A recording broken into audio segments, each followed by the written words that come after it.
Короче, всем привет. У меня такая фигня, блин. Что стукає в моторі. Був відкрутився правий противовес на колінвалі.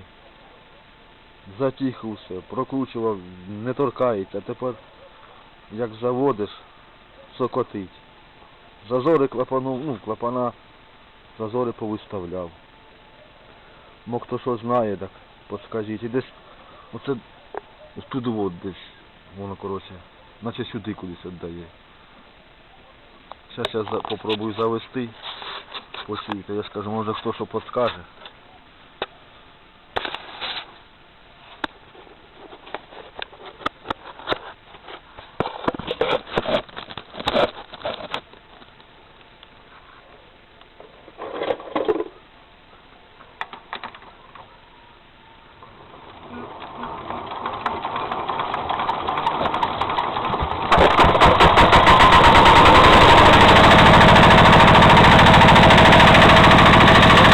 Такий стук,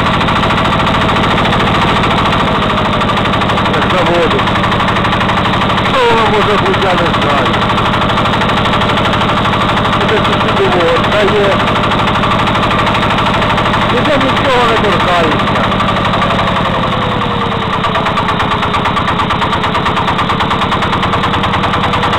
А хто знає, подскажіть. Що причина?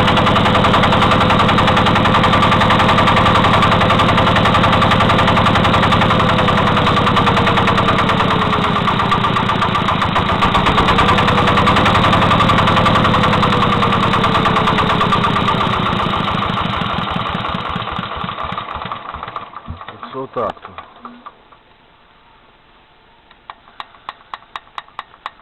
Клацало, так я у цю кришку знімав, там в мене ця, там шестерня об шестерню, то це. І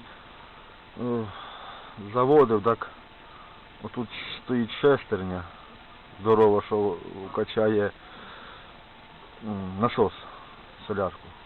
Наче як туди вроді віддає, у неї. Так що,